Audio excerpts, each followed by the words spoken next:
So, Adam, Yes, Tim. you know what we gotta talk about, right? Yes, Tim. Oh, the glasses are coming off. Oh, pinching the bridge of the nose. Ooh, are we gonna? Yep, we got one. Just roll the music. I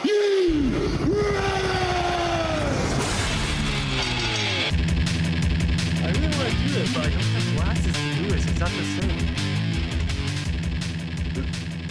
Ladies and gentlemen, welcome to As the Buckle Turns.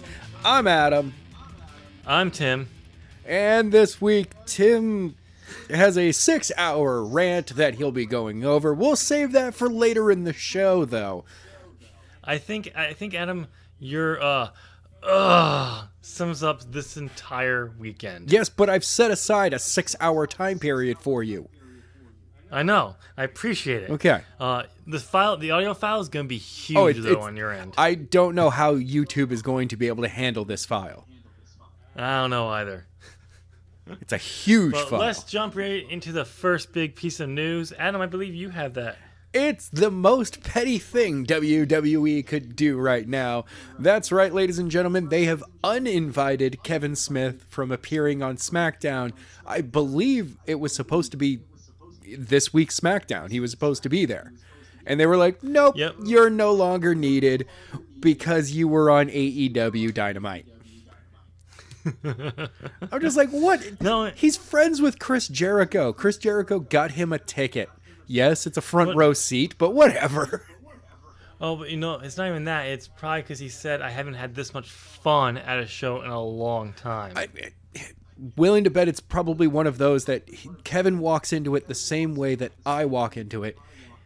Wrestling is a type of theater. You're there to experience a show over a set period of time. There is drama that's going to happen. There's action wrestling in the ring that you're going to be paying attention to. But overall, it's a show. It's entertainment. With a little bit of a circus atmosphere. Exactly. I mean, it's theater with a bit of circus. And really, it's kind of like going... I've been to one of these shows live, and I absolutely love Cirque du Soleil. Except remove all the acrobatics and put in pro wrestling instead, and you have a show there. Yeah. I mean, WWE's not missing out much because Kevin Smith's not a real star. Let's move on. He's done more. He's more of a star than you are, and I am. Oh, I don't deny that. He's not a real star, though. Oh, whatever. I would love to keep this up if we get bigger ratings to actually get like him to start dissing him and then do a segment when he shows up. It's like, so you've been talking trash about me? Yeah, because you're not a real star, and just like do it to his face, like let's do it to my face. I honestly didn't think you'd say it. Something like He's that. like, well, awesome. So that's a thing. Okay. That's the thing. Like, oh, he actually did say it. Like, okay. So, all right, transitioning into, we have the second set of ratings for the Wednesday Night War, and we have again a clear winner. Yes, AEW 2, NXT 0. You're wrong on that. It's 1-1. No, I'm lying. It's AEW has won again with 1.018 million views to NXT 790,000 views on USA Network. Dynamite toppled NXT by 29%. AEW is ranked number 8 in the top cable, 150 for 18 to 49 demographic. NXT was number 27. Okay. AEW was ranked 25 in viewership, while NXT was ranked number 33 in viewership. Not a big difference. This is down about 8% from last week's debut, which we kind of expected. I fully expected a drop-off in viewership because the premiere episode, of course, people are going to tune in that may not tune in the next week, not because they were tuned off, but because they were like, well, I can catch highlights now. And, I was doing it just because, ooh, hey, what's going on here? Yeah. Also, they did have some stiff competition with baseball Yes. last night. It was So you know what I'm saying last night because we're recording this on a Thursday. Yeah. There was a Game 5 playoff game going on. It could have been a deciding game. I don't pay attention to baseball. I'm more of a hockey fan, and I can't wait for hockey season to start up. Kind of like Kevin Smith. Baseball's not a real sport. Oh, That's a moment that I'm like, okay, Kevin's kind of a D-lister, but whatever.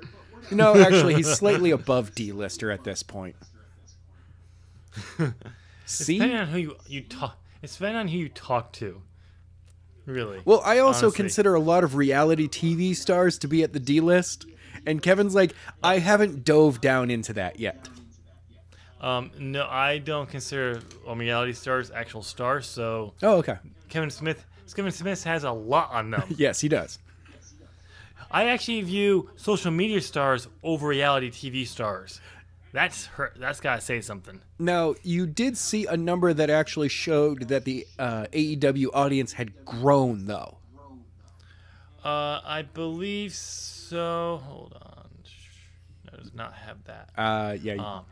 No, I was just looking for something on here, but okay. Because I don't have the official numbers from last week's when they totaled it all up. Oh, the total for last week as well, because this one is a simulcast, the True TV channel, TNT, the replay, Canadian audience, and yep. So that's everything. Well, the number I'm about to give you right now is all that the viewership we just gave you for AEW. This is only for AEW. We do not have the numbers for NXT. Okay. But they don't get half the stuff going on I'm about to that you just lift off, and I'll list off again. The total viewership from the live broadcast of Dynamite, the replay on TNT, the True TV simulcast, and then the Canadian numbers for the total overall viewership for this week's episode of Dynamite. So we already told you it was a 1.8018 million views. I don't think does it have the replay on here. No, I believe that was the live viewing. Yeah, I don't think I'm just the replay did. Yeah, it does have it. Okay. The replay drew 363 views. 1,000? Yes. Okay, because 363 is not a lot of. Yeah, that's the replay. Okay. Compared to the replay of 423,000 views from last week. Oh, okay. So it is down, but it's still not by much. No. Not by much at all. About 50,000 actually, give or take. Well, it's not bad at all. No. And then we had the Canadians numbers, which are reported about 109,000. Okay. Which is down about the same amount of viewership, approximately to 150,000 from the week before. Oh, okay. Wait, hold on. This week's drew about me. Oh no, hold on. On 150,000 viewers from TNSN2 in Canada. This would be up from the 109,000 views from last week. So their numbers went up in Canada. All right, so the Canadian audience is growing. Yes. So the total number in the U.S. was a 1.503 million views. Woo. When you add in the Canadian numbers, it's a 1.653 million views. We do not have last week's numbers total to compare with that. So if I can find it, I will comment it later on. But yeah. But yeah, so that's overall number. We do not have the Canadian numbers for NXT, but it's not gonna be that much to. It's 1.3 million. Yeah, it's like somehow the Canadian audience doesn't get to have the network, the streaming network, so they have to watch NXT live. Yeah. So. But only in Canada. I think in the Canadian numbers from last week for NXT weren't that good on the live viewing. So I do believe if whatever the numbers would be this week for them would bump them up into the 800,000, but not it would. I doubt it would get to the 900,000. Based on last week's, which I can't remember off the top of my head what the total was there, but it wasn't that much for there. So again, we do have AEW destroying NXT, where they actually put on a great opening match again. Oh yeah, for the NXT Cruiserweight Championship, and from what it sounds like, this matchup is basically what they're, as Wrestle Talk was saying, it looks like this is what maybe by rebranding it as the NXT Cruiserweight Championship, they are basically branding the cruiserweights and rebranding how the cruiserweights are going to be used going forward. Okay. Which actually is a good idea, because if it's apparently how fast paced and how good it was, that's the style they're going. It's a good indication. And congratulations to Lilo Rush, the new NXT Cruiserweight Champion. Yes. So, because they were hot for him from what I've heard, which is good. I'm glad that they're not just having him sit out the rest of his contract. Yes. that would have been horrible. So, but moving on, we do have some big news for this Friday's episode of SmackDown. The opening matchup for SmackDown, Friday Night SmackDown on Fox, will be Seth Rollins, the Universal Champion, against Roman Reigns, facing off, one representing SmackDown, one representing Raw. The winning brand will get the first pick in the draft. So that's right, we are actually getting a draft. Yes. Not this stupid superstar shakeup shit. No. So right away, because both of these guys have been booked relatively the same way, get beat up for so long, come back and win the match, I'm calling it now. Whoever has the most offense in the early on will be the loser. Okay. I don't care about this, because we'll get to that in a few minutes of my 6-hour rant. Part of your 6-hour rant. Oh, there's a whole bunch about my 6-hour rant. And don't worry, ladies and gentlemen, Adam's going to try to cut it down to only the stuff that he needs. Oh, yeah. But he's going to find out that he needs all of it, and he's going to be, fuck, I don't think YouTube's going to accept this. I don't need all of it. I don't, because, I'm going to go to sleep through most of it. It'll just be the Tim show at some point. Yeah, it's going to be the Tim show at some point. We're not going to tell you exactly when it'll be the Tim show. You have to figure that out. Right, exactly. When did Adam actually leave? But yeah, so the draft is actually happening, Adam. Yay! We got a draft. They wanted to be as close as they can make it to the NFL draft. All right. So, according to Wrestling Inc., they have on here, because WWE does not want to bring back the GM or authority figures at the time. Mm-hmm. Man. I mean, this for me is kind of the only time that you should be bringing the GMs back, is for the draft. Well, he's Shane McMahon was fired, so. Oh well, that's why we've got the backup of Daniel Bryan is now a wrestler. There's no backup. Yeah, so but because they don't want to bring back the GMs or authority figures at this point. Normally in the past drafts, when you had an actual draft, it would be the GM coming out and making their pick. Right. Well, because they don't want that, how are you going to do this? Thankfully, they're not doing this stupid little spinny thing on the Titantron they did in the past. Which we've had in the past. Yes. Where it shows you, this person. They're actually going to bring in a bunch of celebrities from Fox and USA.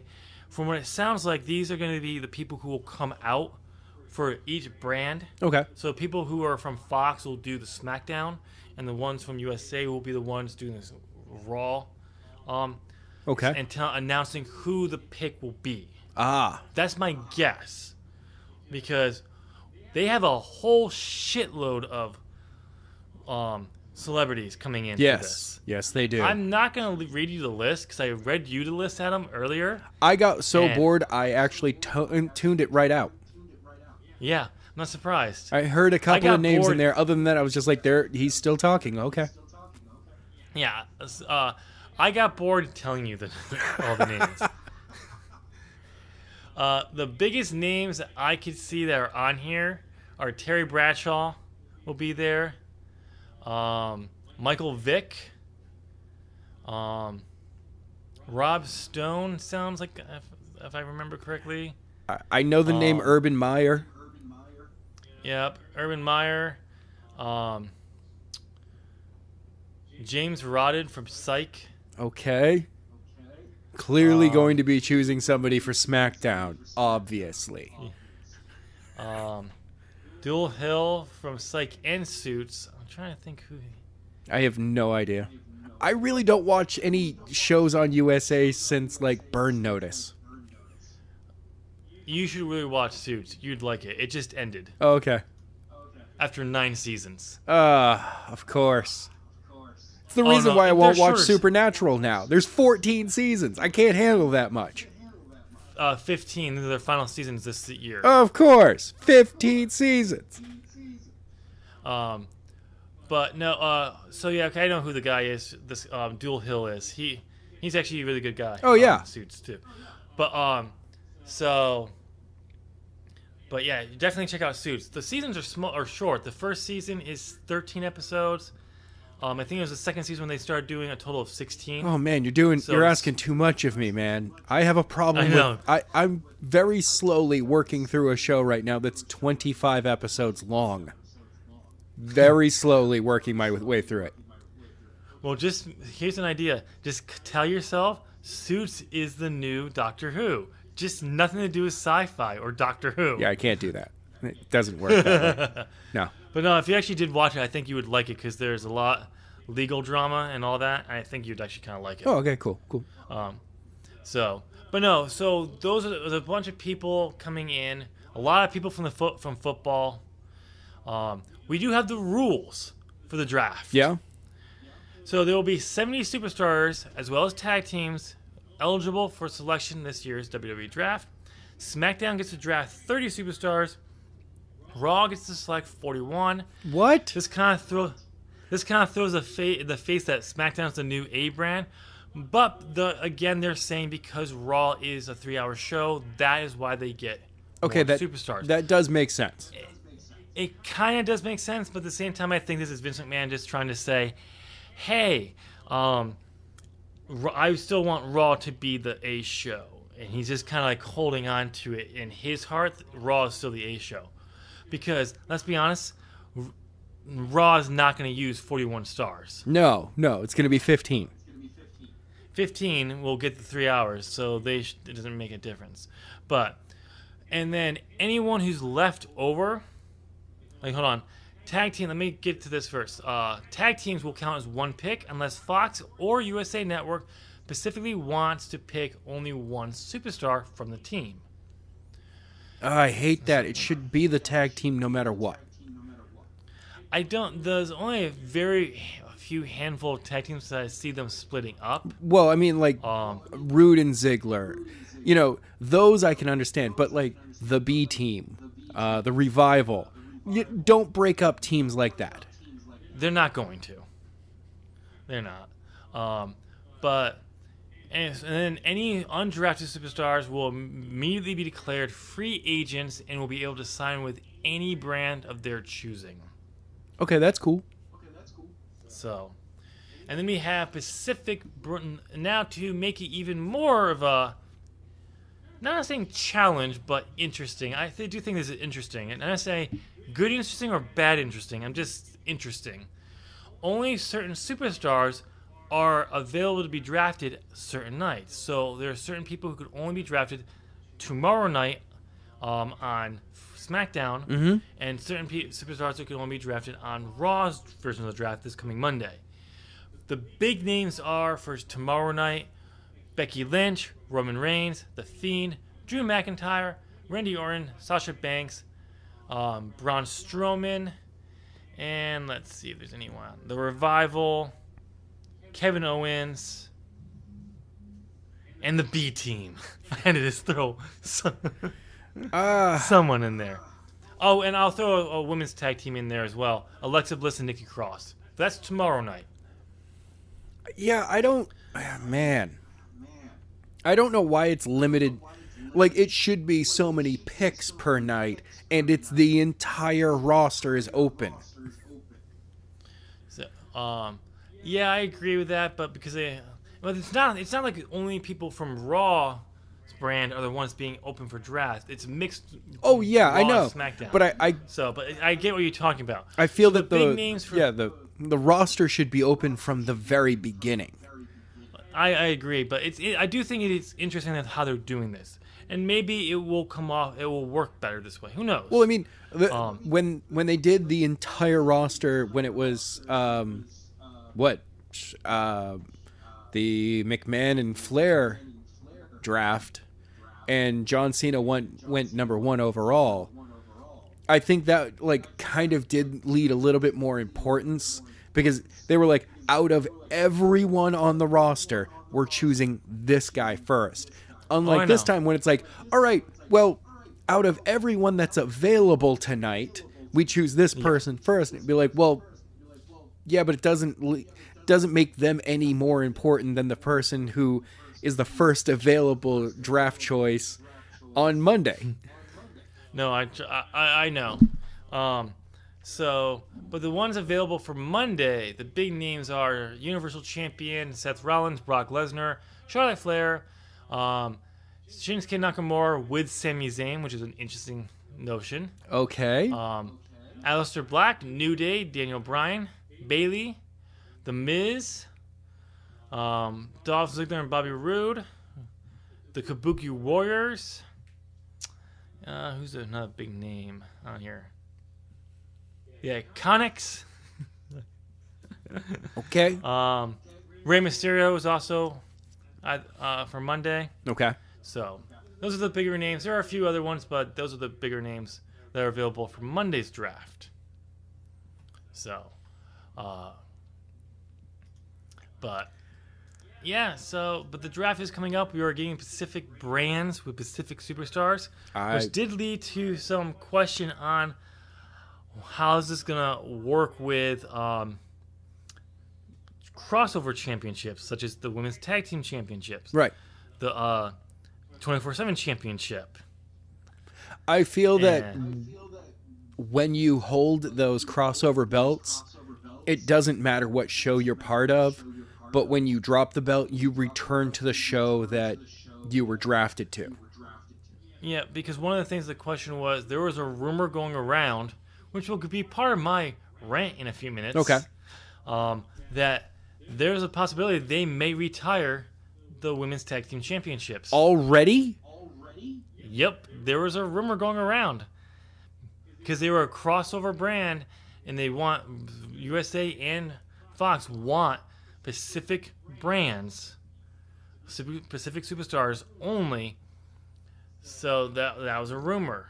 It doesn't mean it couldn't still happen. But then we got the Kabuki Warriors winning the tag team championships at Hell in a Cell. Again, we'll get to that in my 6-hour rant. Okay. Actually, sorry, Adam. The rant just went up to 12 hours. 12-hour rant now. Okay. Yes. Marathon session, ladies and gentlemen. The women's tag team thing is going to be about 3 hours. I'm going to be able to actually follow, not just take a nap. I'm going to be able to actually leave, go to bed, set an alarm, wake up, and then come back and join you to close out the show. Yes, you will. And I might still run the risk of not being to my day-to-day job on time, because you still need to keep going. Yeah. By then, at that point, I'm like, sorry, Adam, this just went to 20 hours. All right, well, I'll catch you after work then. No. Oh, no, I'm saying that, no, while you were sleeping, it turns to 20 hours. Oh, okay. Much. Yeah. No, no, it'll be interesting to see how they do with this. I think, though, I do think there is going to be a championship that will get retired. And it's going to be the 24/7 championship. Yeah. I mean, at the same time, it's been entertaining. Not to me. I think the belt is ugly. The idea was stupid. I mean, at the same time, though, Marshmello accidentally falling on top of Carmella to get the pin was a little bit killing it. Not as bad as a broom falling on someone and getting the win. Almost there. Almost there. But that took that was what, a year into it? Oh, I think that was a lot further into it. Because I mean, it wasn't that long into the 24/7 rule of the hardcore title, but it was a while into the hardcore title being out there. Yep. Like, that's the problem with the 24/7 belt, is that you run out of ideas for it very quickly. Come on, R-Truth is a 20-time champion. Yeah. No one, no matter who gets it and gets survives a day or two with it, it always ends up back on Truth, and it's just like, I understand that's fine. You can do that, but give a run to other people who can have like a few wins, lose it, win it back, kind of. It should be bouncing between a whole bunch of the mid card and lower card. So I would be surprised if we get rid of the 24/7 championship. Either that or just keep it on Raw. Let it be something in the background on Raw. If they do end up keeping it, I do think it'll probably be limited to one of the brands. It probably would be Raw. Yeah. But and pay-per-view. So if it happens like they change hands to a SmackDown star on a pay-per-view, it would then move to only SmackDown. Yes. But only time will tell. But at this point, just get rid of it. It was a fun little thing, but it's time to move on. Yeah. All right, Adam, you got anything else for us to talk about? AEW. So last week during the dark match, Darby Allin. Wait, who was he facing last week again? Shima. Yes. Turned in a great match. The dude sold so well. By the way, do definitely go to YouTube and check out AEW Dark, everyone, because it's all the dark matches that comes out every Tuesday from the previous Dynamite Wednesday. Yeah. And this week there were 4 matches. First of all, that blew my mind that there were 4 matches, and they were good matches. Yeah, and 3 of them were after the show. Oh. Which ones were after the show? The women's tag. Okay. I can't remember how outside of Darby Allin. Darby Allin opened the show, I believe. Yep. I do remember that. But I can't. What was the 8-man tag? That was after the show? Yes. Okay. What was the 4th match? SCU versus Jurassic Express. I think that there was 2 in the beginning now. I think there was 2 in the beginning and there was 2 at the end. Okay. Yeah. The Lucha Brothers match and the women's tag match was at the end. Okay. So one of the reasons that Darby is getting such a push is the way that the fans have been reacting to him at the live shows. Mm-hmm. And they, as the EVPs of AEW have said, they are actually listening to the fans. Darby Allin has been getting these great reactions, and they're like, all right, we're going to keep putting him out there. Let him do his thing. His match against Shima was good. Good. Oh, and I would have to say that probably his coffin drop, when it's landed, is very protected right now. I haven't really seen the coffin drop, so I don't know exactly what it looks like. But from what I've gathered, what it is, it looks dumb to me. So haven't. It comes across as a absolutely quote unquote dumb move to do, because he crosses his arms and it's just a straight back senton, but he's facing away from the guy. So The guy has his opponent has all the time in the world to avoid it, and everyone has so far, except for Shima, who finally at the end of it, Darby landed it and went right for the pin and got the pin. And it was like, okay, so he's a stunt man who's in the ring. That's his character. See, he's a skateboarder who's in the ring. Skateboarder, stunt man, whatever. They take unnecessary risks just to excite the crowd. Yeah, but I mean, falling back, to me, that's just it's not a good finisher. Okay, dude, it's as convincing of a finisher as Jeff Hardy's Swanton Bomb. And Jeff Hardy's Swanton Bomb was never a really good finisher. But I like it. It's meant to excite the crowd. Yeah. Maybe when I actually see him actually nail it, I'll actually change my mind. But from what it sounds like now. Oh, and Shima's chops were... Darby got one straight across the back that I don't remember how far into the match it was, but he still had the welt leaving the match. Wow. Damn. So, yeah. Okay.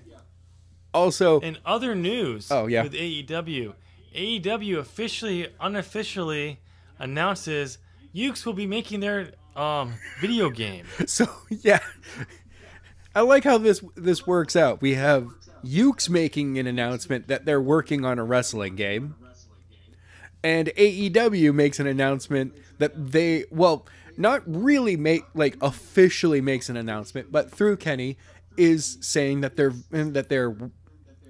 planning on a video game.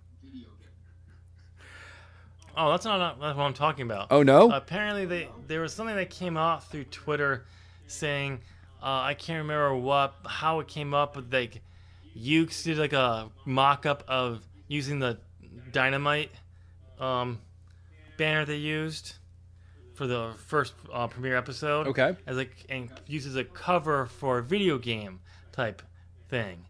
And if you kind of notice how AEW and Cody and all of them make announcements, they kind of tease this thing, but don't actually confirm that it's actually happening, through Twitter or something like that, only to later time confirm that it's actually true. Oh yeah. So, it hasn't been officially announced that Ukes is being the one to develop their video game. They're hinting at it. They basically kind of did this what they normally have done in the past. So we can only speculate that at some point they will actually officially announce. Some point Ukes is making the game for them. It's probably when they announce that. I mean, the announcement will be that they're officially working on a video game, and Ukes is the developer. Yep. But there's no people don't know. Like the one thing that Wrestle Talk was talking about this, and they pointed that out, is what will be the game? Will it be Ukes doing it, the whole work? Is there going to be a different? They get a developer here in the States who's going to say you can be the distributor and all that. We want Ukes to make it. Or is AEW going to back the put the money up for the game up front? What's going on? All that because the cons have the money to do it. I just don't think they're going to put up $100 million to make a video game. Yeah, no, that's true. I really don't think that they're going to put up that kind of money up front regarding the possibility of a video game. You don't put that kind of money up for a possibility of a video game. No, you put that money up to make a video game. Well, yeah, but to possibly sell enough copies of said game to get to get their money back, to break even. Yeah. So it'll be interesting to see how they go about this. But my guess is that either Ukes will be the full-on designer of everything, and because they're working on a new wrestling game. Yep. And just they get the rights. They're gonna be the ones involved completely, 100%. Or again, they have found someone maybe through Warren Media that there is because Time Warner owns a lot of companies, and there could be a game company in there. Exactly. So it's like, why not them you guys make it, be the distributor, work with Ukes to make the game. Now I'm trying to remember who does. I know Time Warner does, at this point, Warner Media, does have a distributor.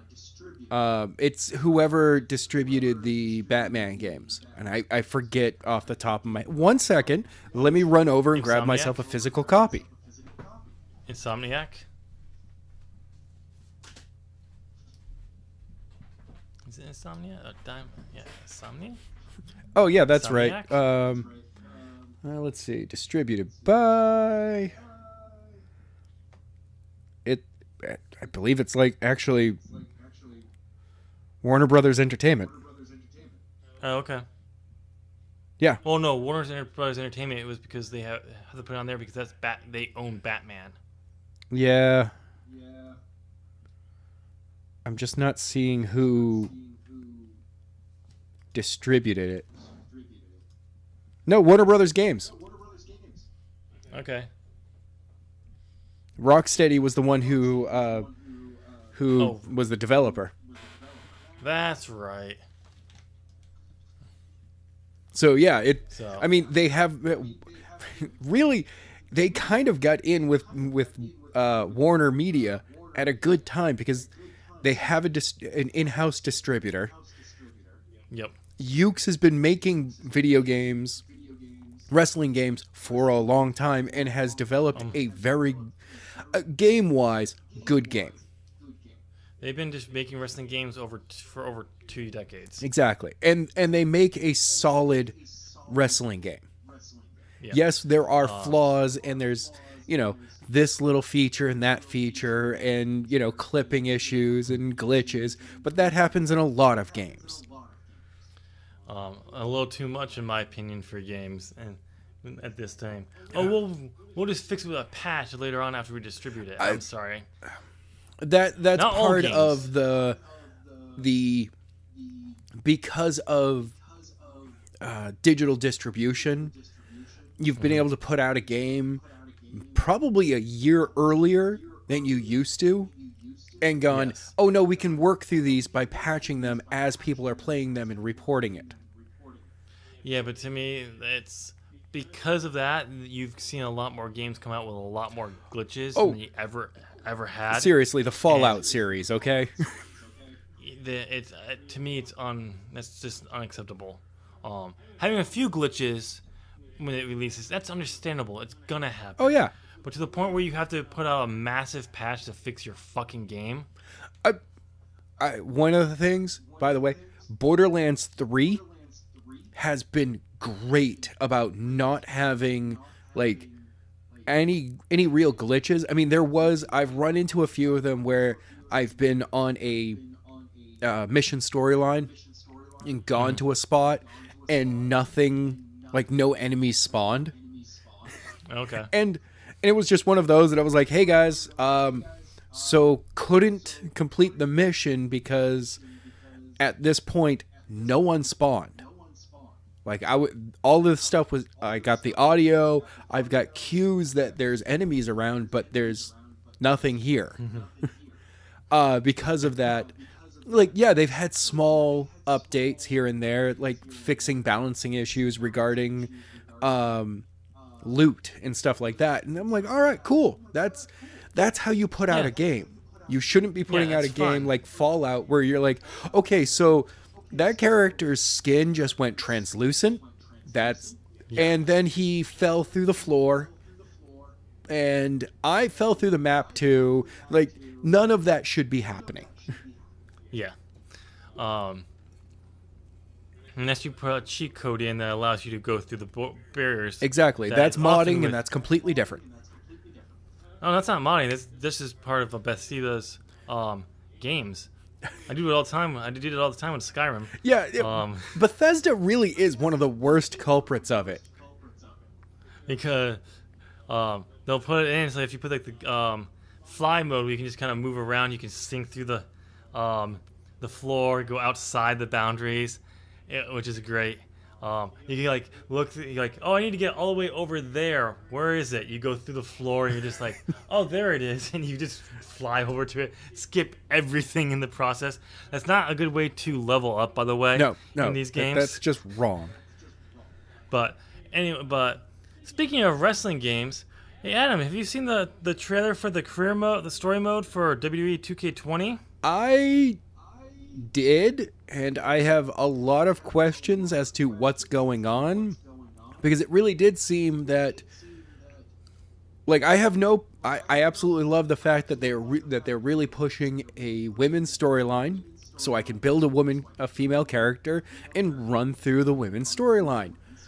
But after watching that trailer, it feels that the women's storyline and the men's storyline are intertwined heavily, either forcing you to play both characters, which, unless I chose to make a female character, I don't want to play as a female character. I know right away people are going to be up in the comment section saying that I'm being misogynistic and all that stuff. No, unless I make a female character, I'm not saying that I want to play the female storyline. Yes, if you make it two separate storylines that do kind of mix together a little bit, they got some overlap, some intertwined stuff. All right, cool. The two characters, no matter what, are friends, and they cheer each other on through their entire their run through WWE. That's a cool way to do it. Yep. But if you're going to force players to play female matches or male matches when they've chosen the other gender, then it's not going to feel, people will get turned off by it very quickly. It would be like 2K19. Suddenly you're forced to play as Cole for 4 straight matches. I'd be like, this is crap. I made Biff Stryker, and Biff Stryker is supposed to be the best there is. Cole is his sidekick. That's it. Yeah, because that's what I thought too. Like, I have a feeling that they're gonna make you play both characters. Because they're not gonna have enough belief that there's gonna be enough people who want to just play the women. Right.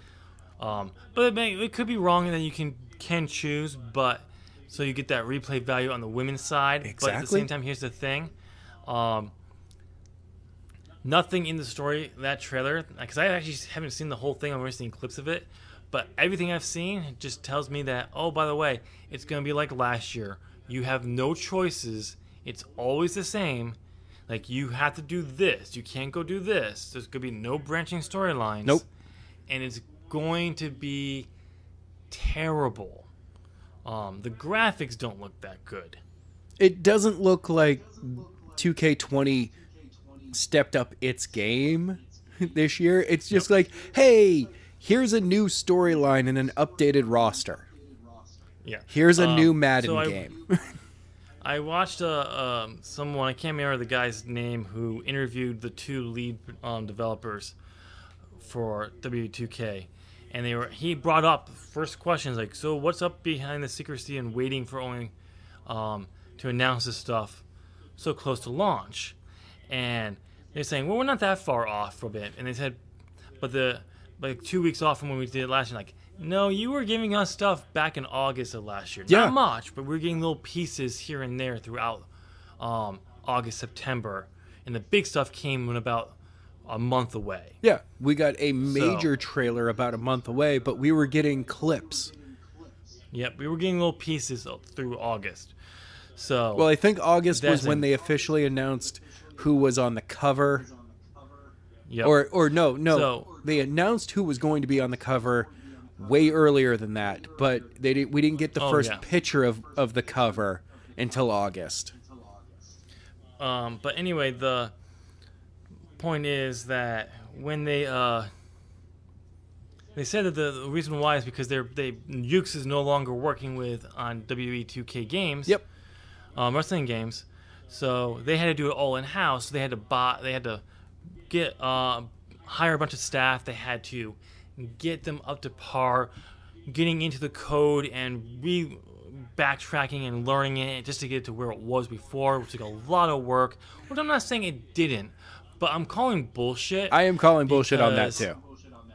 I'm calling bullshit is there's you realize, and maybe because of this, the reason why we're not going to be getting anything new for this game, because of that, which could be true, but they know that, and because the game's not out, they're trying to give up, like, make it as hyped up as they possibly can, because they know people aren't going to be happy, and they're waiting till the very last second. Well, also, by the time Yuke's contract was done with WWE and 2K, most of this game had already been developed.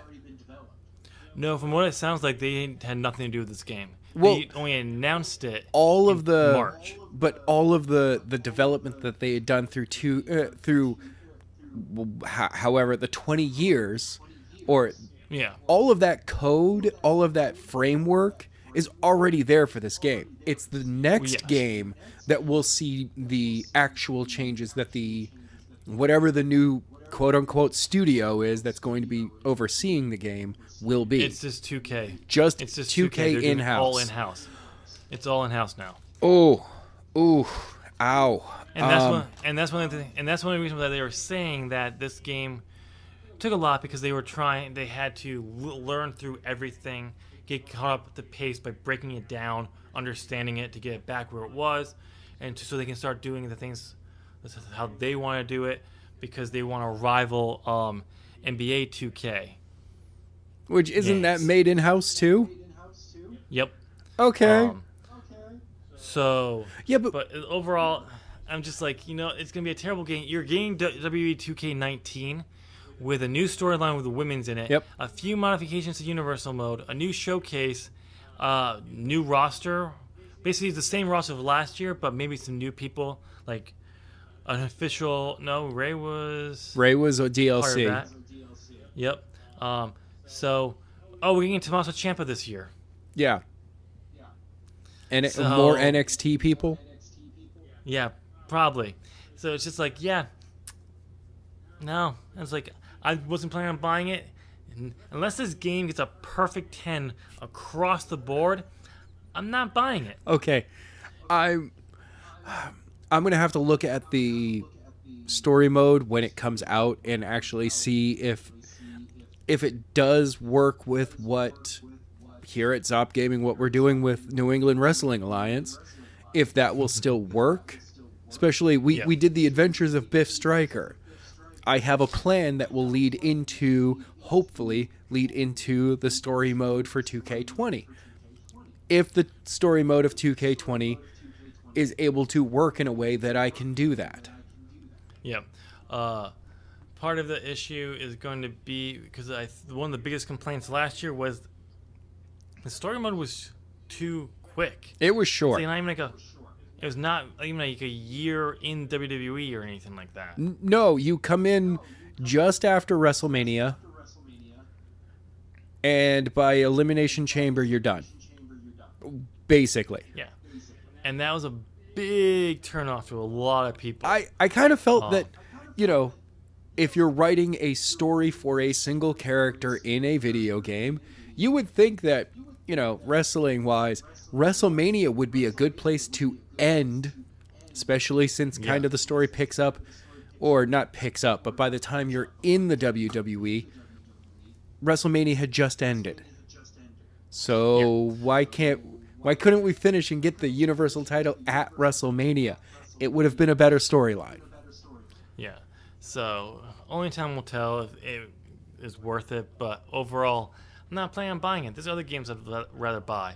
Yeah. Red Dead Redemption 2 is just announced for the PC in November. December for Steam, though, unfortunately. Oh, okay. So I'll be busy finally playing that game. Good. Because I want all the mods. But anyway, it's time for the 16-hour rant. Oh, wait, it's gone you up. cut 4 hours off?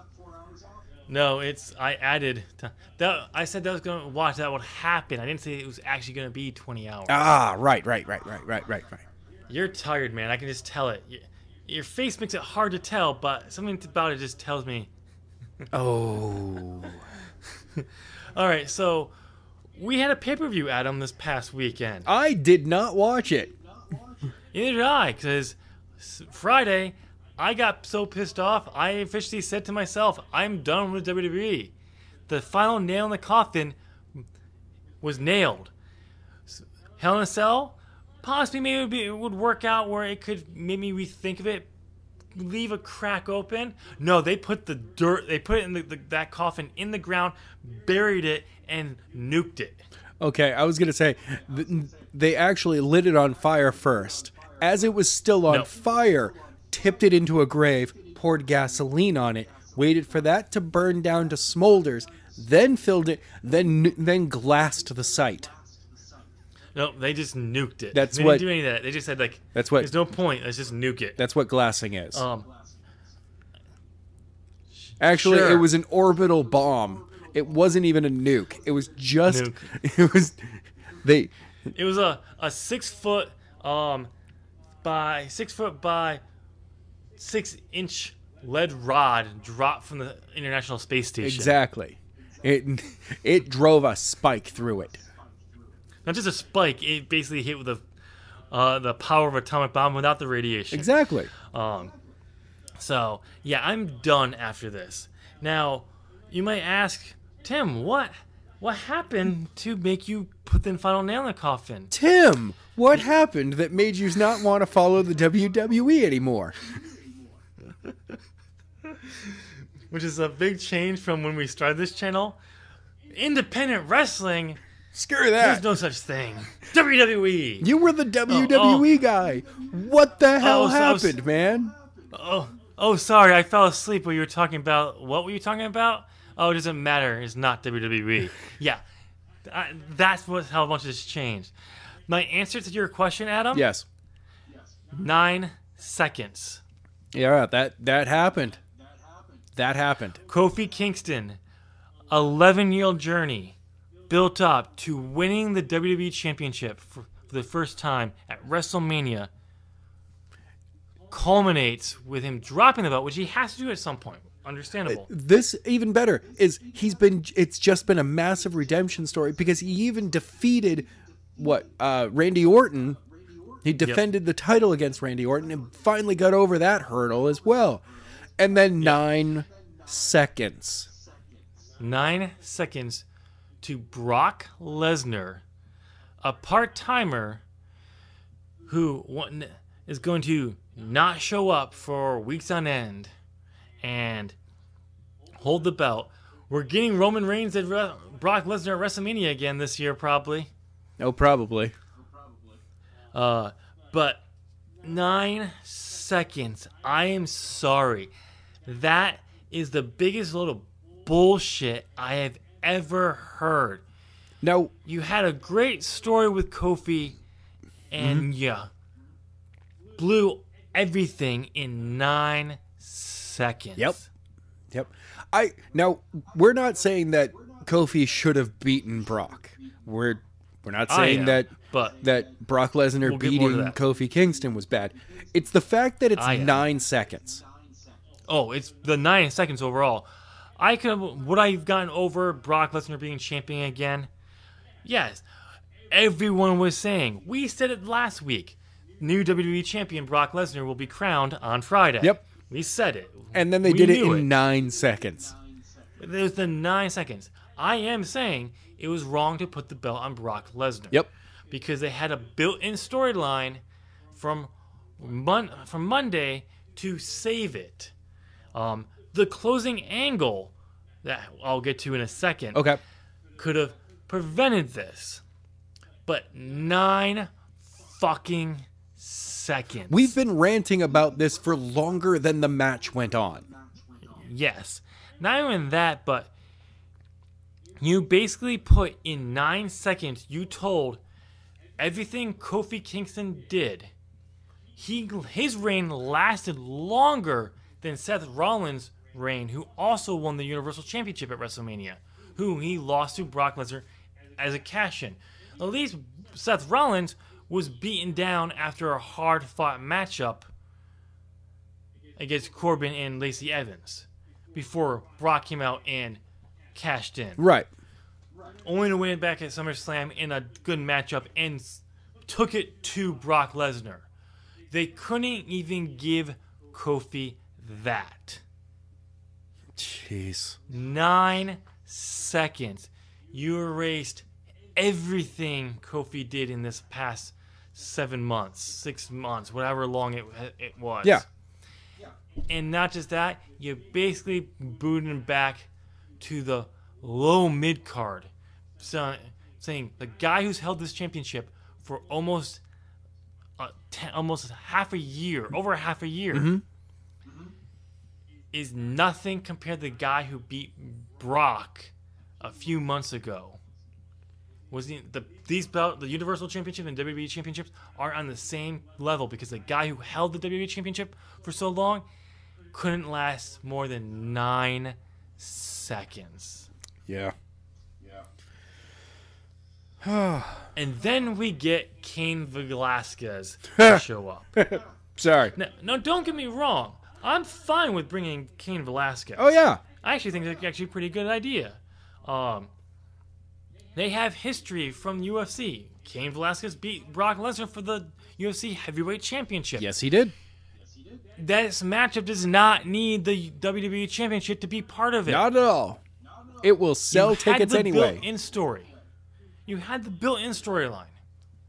What were you saying, Adam? I kind of over-talked over you. Sorry. So. The matchup alone can sell tickets. You don't need the title in there. You don't need to advertise about how their match is going to be going down in the parking lot in Philadelphia. Yeah. And here's the thing. Where was I going with this? I don't know. Where are you going with this? Oh, because like you said, the match alone would sell tickets. No, it wouldn't. Because half the people of WWE fans didn't know who Cain Velasquez was. Really? They didn't know who that was. I mean, yeah, I'm sorry. I was a fight fan for a while, especially when Brock Lesnar was fighting. Yep. I did not know that he had been in New Japan, though. That was kind of my fault. I'm sorry. I've heard that he had really good matches over there, though. Yeah. So half the audience who were there at the show didn't know who this was. They only popped because Ray's music played, and then Cain Velasquez walked down with Ray. They didn't know who that was. But because on the side of it, the premiere for Fox was not for WWE fans.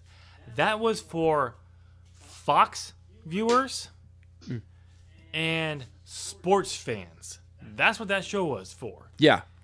Nothing else on that show was the only thing you can say that was for a wrestling fan was the opening of that show where The Rock came out with Becky Lynch to tear apart King Corbin and beat him down. So, Tim, I got to ask this because people know that I do a job in screen printing. I've put it out there before. Has Sasha Banks shown off her new shirt yet? I don't think so. Boss time? I don't think so. Okay. Because maybe just today, and fuck it, if somebody wants to come after me, come after me. Baron Corbin has a new shirt coming up. Oh, nice. It's a lot of gold on black. It's Baron Corbin. No one cares. No, but I kind of like the image. It's got the his lone wolf, the wolf head. Yeah. At the bottom of that, it says the Deep Six. It was like I think the saying on it was like most hated. I was like, okay, someone's embracing that. Yeah. But I'm gonna quote Wrestle Talk. Yeah. As that when it comes to WWE T-shirts, WWE makes terrible T-shirts. My shop does not make terrible T-shirts, even though we are. Look. No.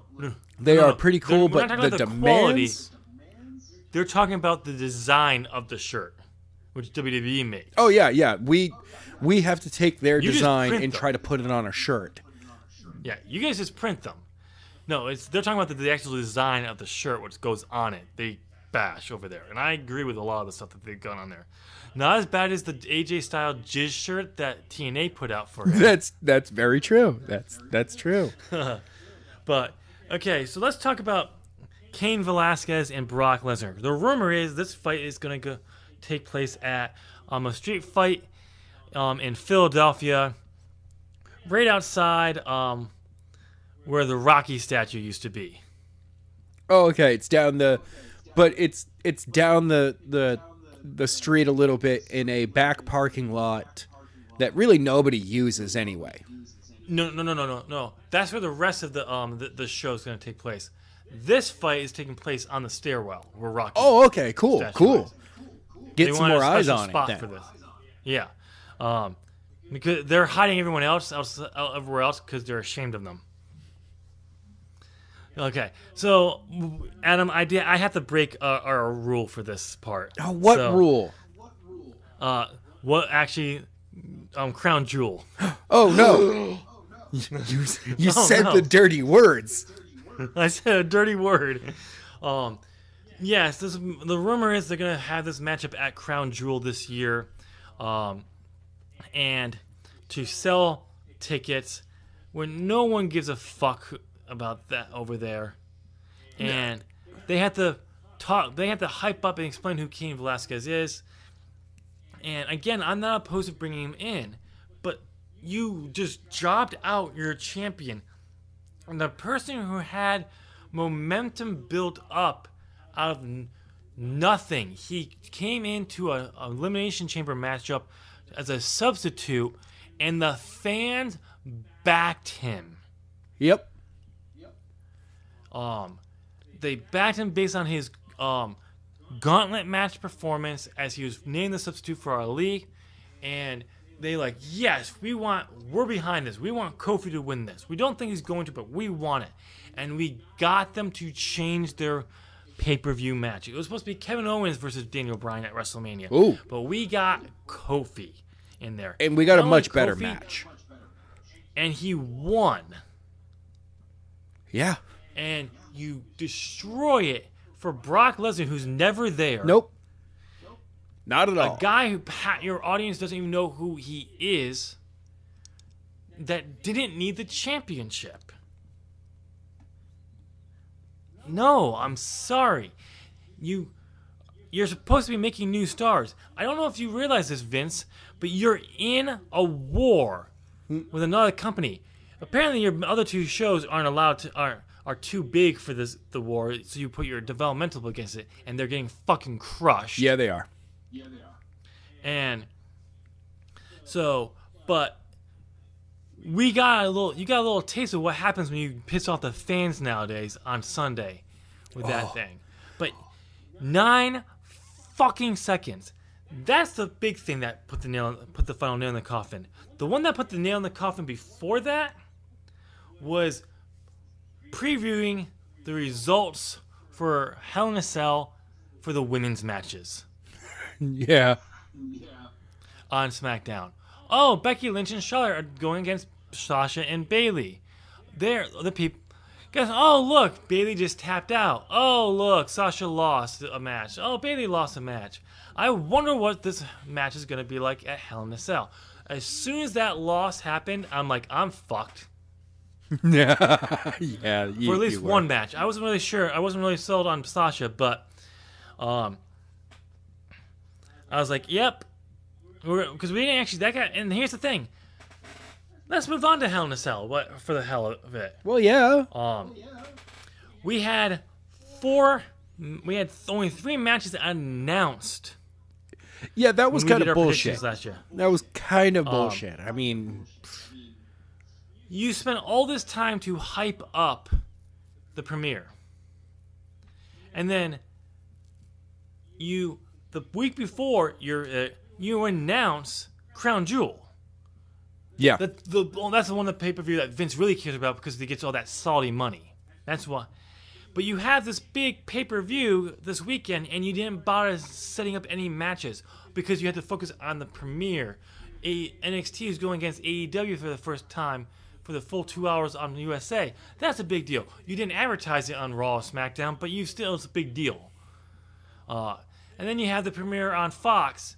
Even bigger deal. Drew a great number. We'll see what the number is this week. Yeah. It's not going to be even close to that. You know why the number was so high? It was that high because of The Rock. Yes. That's it. That's it. Oh, and the CM Punk rumors. Yeah, but we all knew that wasn't going to happen. No, not at all. The fans tune in for The Rock, and the people who probably didn't know who wrestling was, but they heard The Rock was going to show up on SmackDown, said, "Oh, tune in." They saw him in the opening credit, like, "Oh, I'll stick around because they're clearly going to use him again later in the show." Well, of course. Nope. Welcome to WWE. They don't do, once you make your appearance, just your time, you're gone, you're done. You're not going to see him again for the rest of the show. Nope. But let's move on to Hell in a Cell. Yes. Every other, outside Bayley and Charlotte for the SmackDown Championship, as I believe it was announced during SmackDown, no other matches were announced until 2 hours before the show. Yeah, we had Seth and The Fiend, Sasha and Becky. Bayley in the cage, and Roman Reigns and Daniel Bryan versus Rowan and Luke Harper. Yep. Which, by the way, on SmackDown, Roman beat Rowan in a lumberjack match. Yeah. When I saw that, I'm like, fuck, there goes my other prediction I got wrong. And that's exactly what happened. Not only what happened, and then, so every match is announced 2 hours before it starts. Adam, what did I send to you when that happened? I sent it to you on Facebook Messenger, and I don't really care exactly what the exact wording, but hold on, let me bring up my messages. Okay, I can save time. Trust me, I have enough on this thing. But 2 hours. Not even it's an hour before your pre-show. I think some of the matches were announced on the pre-show. Oh, yeah, it was look, an hour before the show, we get a full card for the pay-per-view tonight. Fuck you, WWE. Yeah. And then after that, I told you we're not doing predictions for the rest of this card. No, I thought we had already determined that because there was, Thursday before the pay-per-view, we knew 3 matches. No, what we agreed to was we would do our own add on to the prediction for any other matches that were added to it. Because we were thinking Friday, everything else, the rest of the card would get filled up. Yeah, that, or maybe on Saturday a few things here would trickle in. Yeah. But that way we'd have time to, if we had time, we could go in and predict. But we did make an official announcement that if one of us did predict and the other one forgot to, it wouldn't count. Right. Because of how WWE. No, at that point I'm like, oh, I had the time right there. I could have easily gone right on there, made my predictions. I was like, nope, not even worth my fucking time. After what they did, they pulled with Kofi. And then we get The Fiend in Hell in a Cell. Yep. Adam, I'm going to give you this. I'll give you the first words on this because you predicted this. I said, no, they're not going to do having high hopes that WWE was learned from their mistake last year. Oh, no, they're not going to fuck over the hottest thing in the company right now by The Fiend. Yep. They're not going to fuck over one of their top matches, the Hell in a Cell, a second year in a row, deeming it completely and utterly pointless. And you're like, no, I think they're going to. I had a feeling that they were going to just ignore the concept that is a Hell in a Cell match. It's a feud ender. Yep.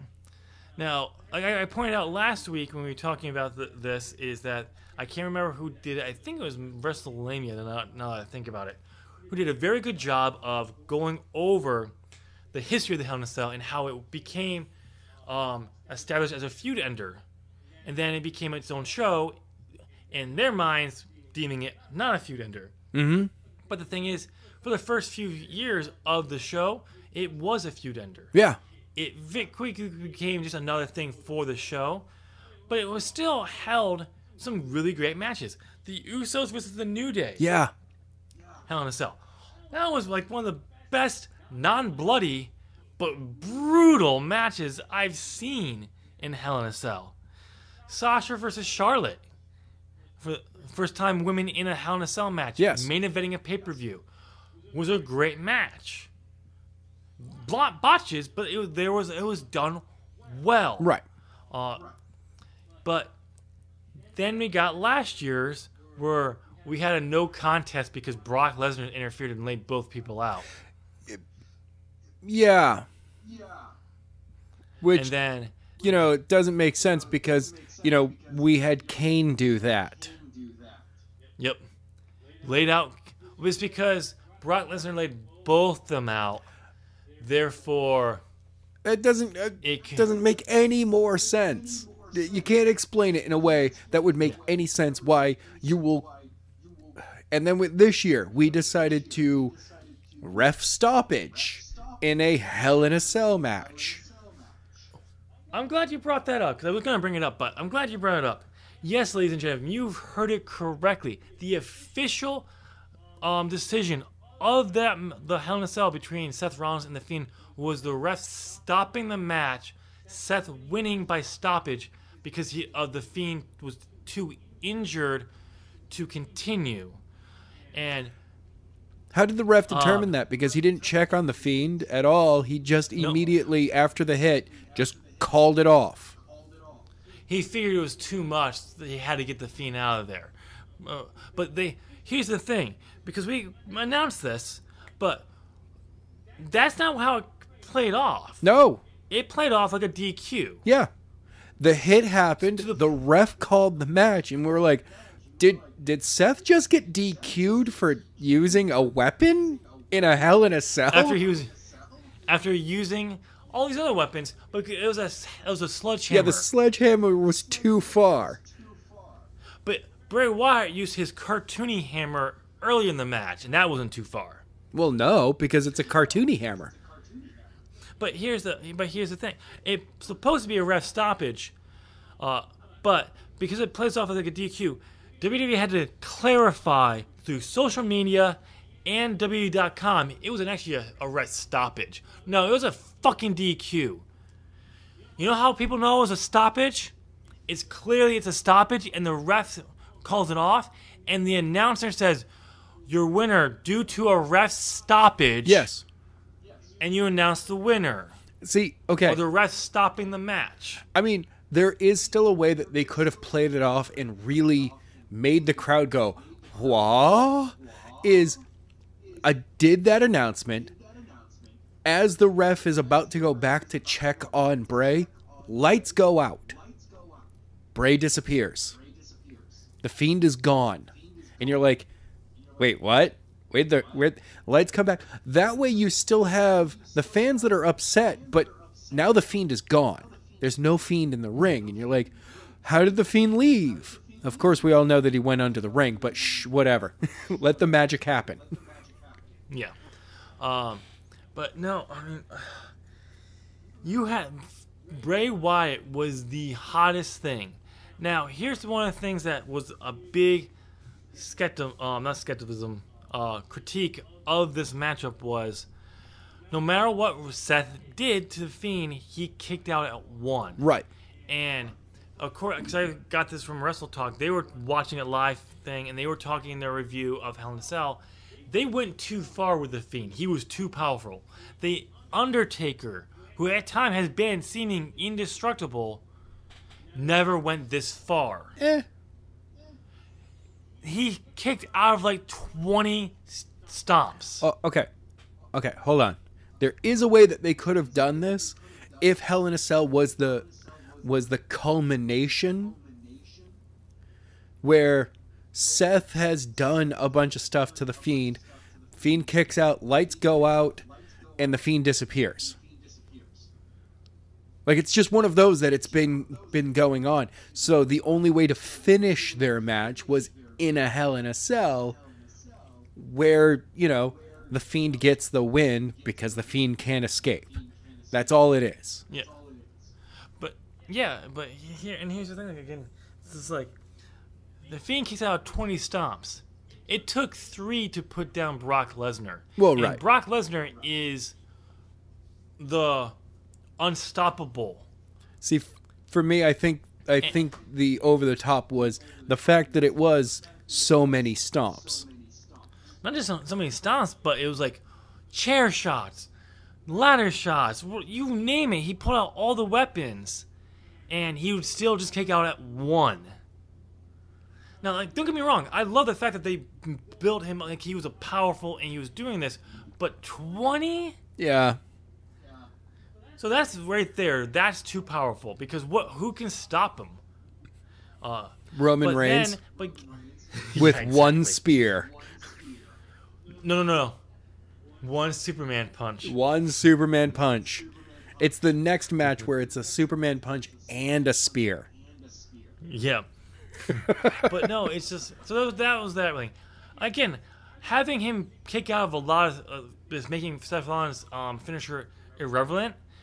Yes, but you do it over a period of time, and you do it like 5 or 6. Right. That's all you really need. But you do like the first one, like maybe early in the match, and he just gets up. Yeah. And then you have your match. Maybe he hits one more. Gets up. Gets up. Not gets up, but he just sits up onto his knees.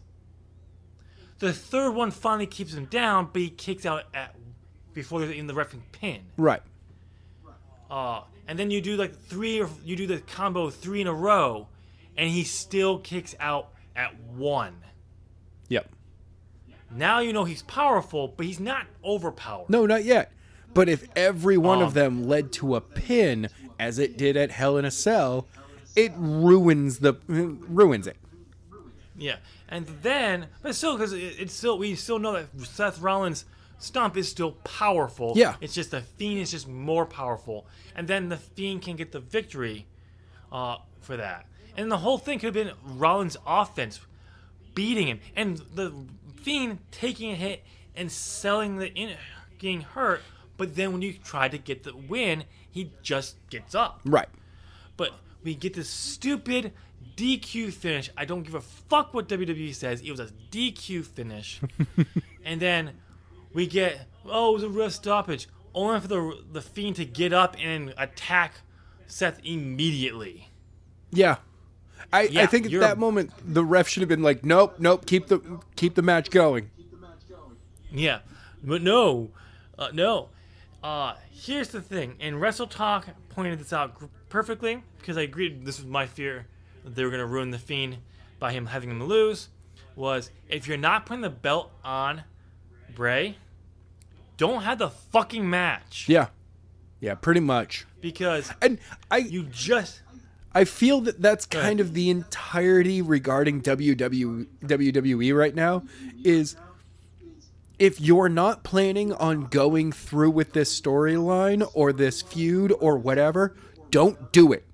But they'll do it for 3 weeks and then cancel it because, it didn't get over. It's like, well, no, you had a 9-week story that you got 3 weeks into and got bored with.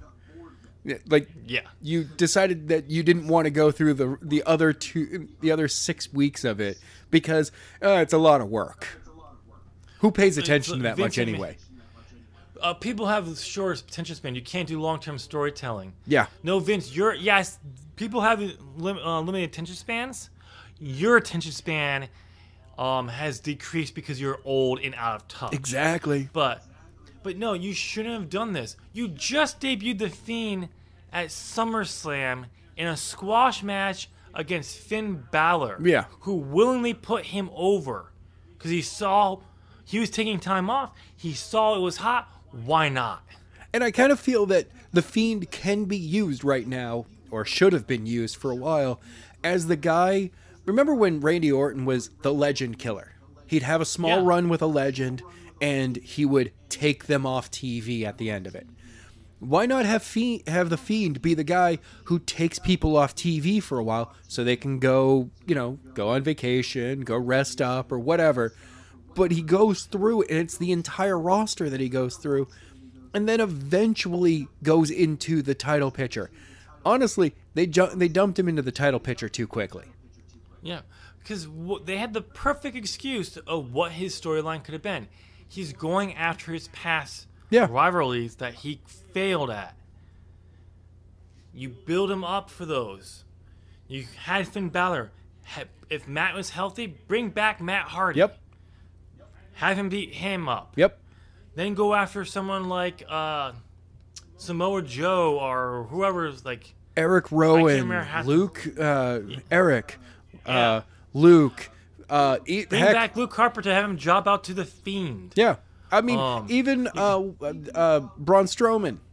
And then Daniel Bryan. And then John, eventually culminating before he goes into the title picture, John Cena. Oh, see, no, if John was available, I would have John Cena be the next person after Finn. Okay, yeah. So people early on.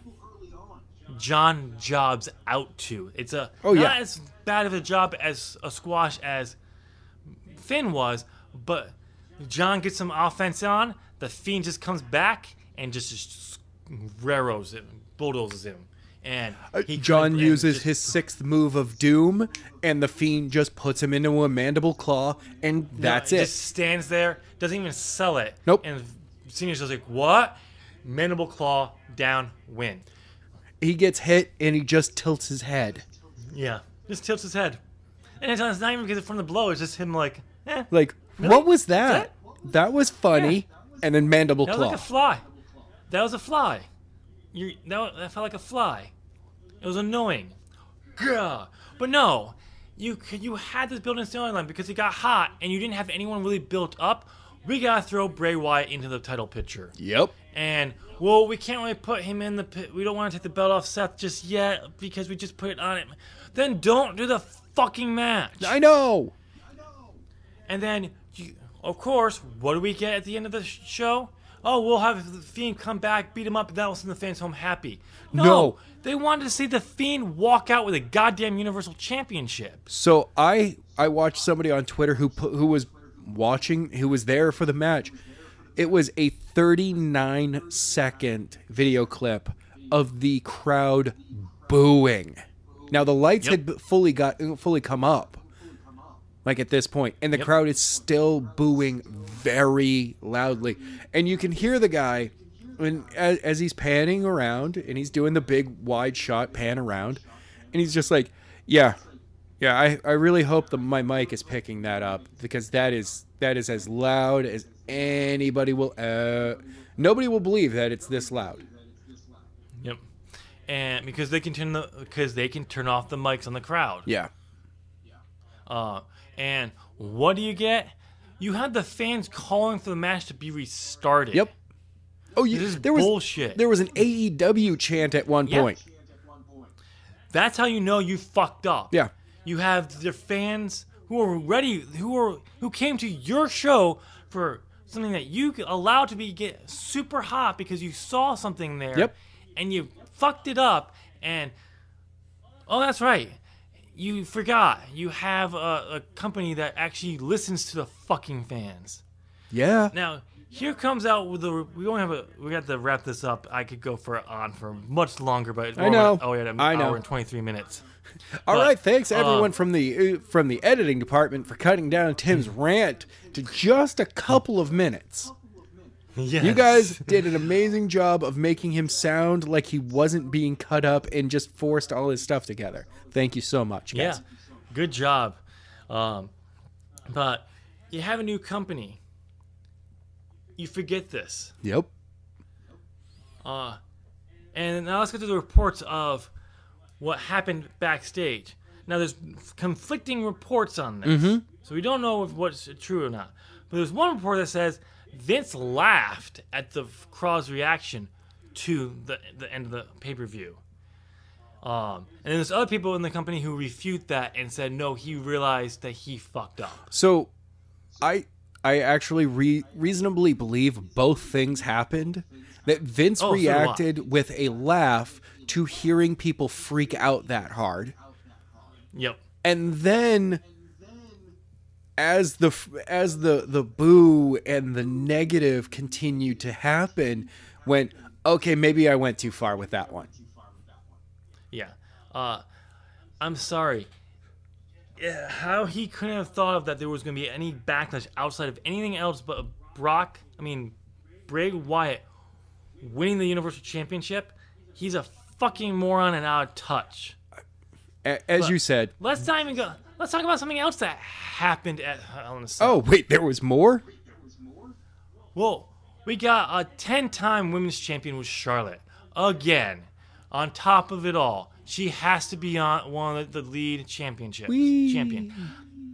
I don't care if Charlotte is a women's champion at times. She doesn't have to be constantly winning the championship every fucking year. No. You're shoving her goddamn down our throats, and we don't fucking want that. I think the worst part of it is the fact that there is a very large there's a women's roster within the company that is large enough that you don't have to keep the title on, well, especially since this isn't like how wrestling used to be, where you did keep it on somebody for a very long time because that's how you kept putting butts in seats, selling tickets to the next house show. Now, because of television and the fact that the product is now aimed solely at television, you can have these shorter runs and you can spread the championship out between people. Yeah. If you say, hey, these are my top 5 and these are my 5 people that are going to be champions in this time period, okay, cool. But when you realize that, well, WWE split those top, we'll say, 6, maybe 8, over 2 different shows, that means that there's 4 people constantly in battle for the championship. Yeah, I'm sorry. On each show. You just turned Bayley heel. Yes. And you job her out. Of course. So, something fresh for her. Something new. Sasha Banks comes back. Heel. Okay. Fresh. What everyone wants from them. And then you have her lose. And she's injured now. We don't know what the injury is. So, but then you drop out Bayley. Oh, by the way, called it. Yeah. At the last predictions for Clash of Champions, we're in Charlotte's hometown. She's got to lose. Next month, we're in Bayley's hometown. She's got to lose. Yep. Called it. I know. So, we got that there. So, that pissed me off. Oh, Charlotte's now the record for holding the most championships of 10. You know they're going for 16. Of course. You know they want to do 16 because they want to do the Ric Flair thing and have her beat it and become 17. Yeah.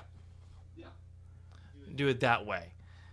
But, again, she's going to win it every single year, probably multiple times a year, and it's no.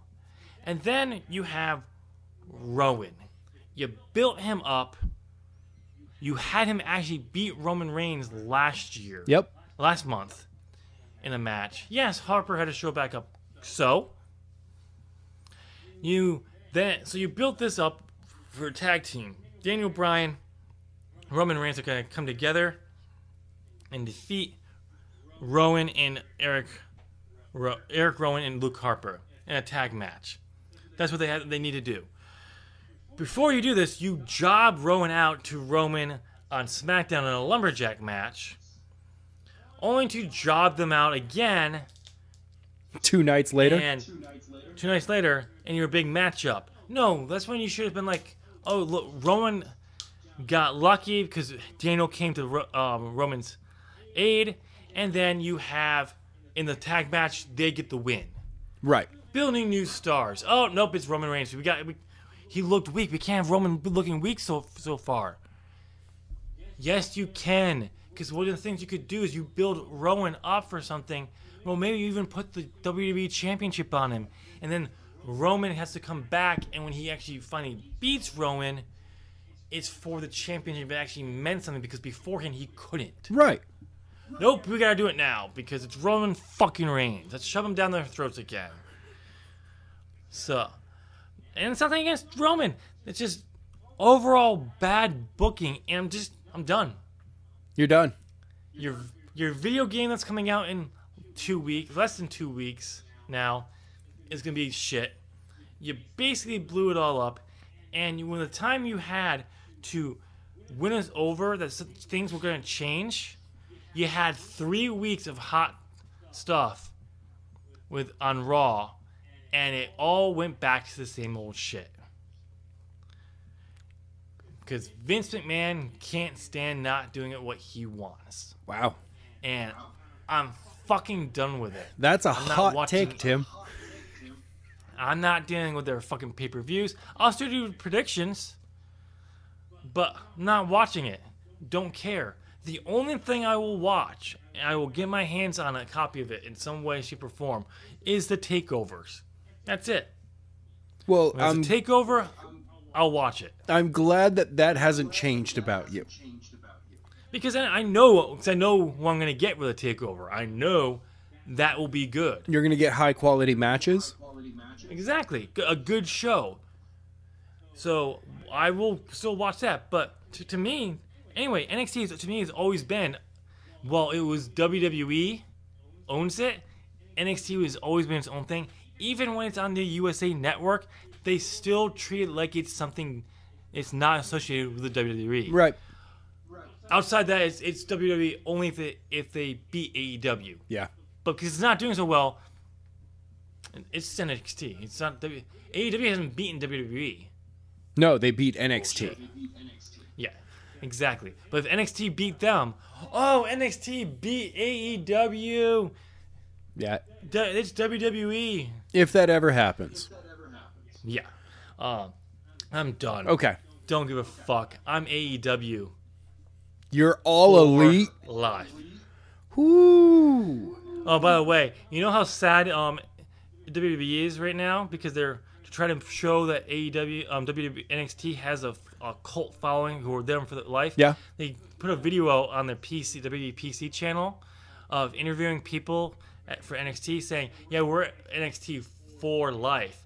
Yeah, you know what text got sent to Dave Meltzer last week during like 70 minutes into the show? It said, "We need to get out of this building." Because they knew they were going to lose because they have such a small audience. Oh. Yeah. And you know what's going to happen to that For Life crowd? If they leave Full Sail? They're not going to, a lot of them aren't going to be loyal because like, oh, you're actually staying, you're going live on USA Network, you're staying here to do it, great. Oh, you're going to go somewhere else because you're fucking losing? I'm going to actually go watch that competition now. All right. Fuck you. So that's all I could go on for a lot longer. I know you can, but we do need to wrap up the show. Well, obviously you're just done. You're editing me down, so I'll just keep going. If you need to go take a nap or go to bed, go right ahead. No. I got this. It's gonna be the Tim Show now. All right. Well. All right. Well, ladies and gentlemen, let us know down in the comment section what you thought of this. What were you saying, Adam? I kind of cut you off, but I don't really care. All right. I was going to be like, all right, well, ladies and gentlemen, we're going to have to wrap up the show. Tim, go ahead and hit us with the wrap up. So let us know down in the comment section what you thought of them jobbing out Kofi Kingston in 9 seconds. 9 seconds. Let's say it again. 9 seconds. Fuck you, WWE. The whole Fiend debacle at Hell in a Cell. Let us know down in the comment section. Since you made it to this very long but heavily edited podcast, which goes against Adam's core because he doesn't like to edit. I don't like to edit at all. Lazy bastard. I only have so many hours in the day. Up. Go ahead and give us a thumbs up. You're clearly like listening to my rant and just tolerating Adam's voice. Trust me, I know it's not easy. Oh. Try looking at his face. While you're at it, go ahead and click that subscribe button. Ding. Ring the bell. Ding, ding. And get bent like Vince McMahon's face. Okay.